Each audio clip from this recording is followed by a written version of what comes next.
Chez les personnes adultes présentant un diabète, un certain nombre de vaccinations sont recommandées dans le cadre du calendrier vaccinal. La plus ancienne est représentée par la vaccination DTP coqueluche, qui maintenant s'administre en une seule injection avec un rappel à 65 ans. Avant, c'est tous les 20 ans et à partir de 65 ans, tous les 10 ans.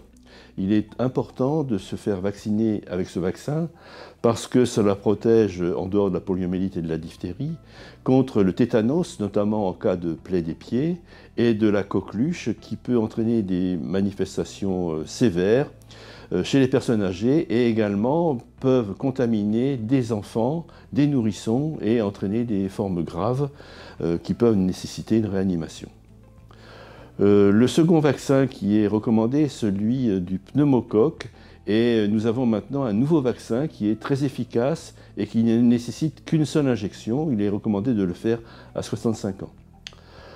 Également un vaccin contre le zona qui est également un nouveau vaccin qui nécessite 2 injections à 2 mois d'intervalle et qui est efficace et entraîne peu d'effets secondaires.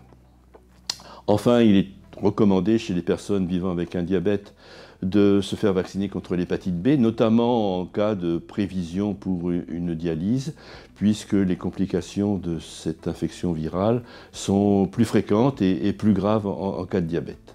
Et puis, tout dernier vaccin, le vaccin contre le VRS, le virus syncytial respiratoire, qui est responsable chez les petits d'une bronchiolite et qui peut entraîner chez les adultes, les sujets âgés, des complications pulmonaires importantes.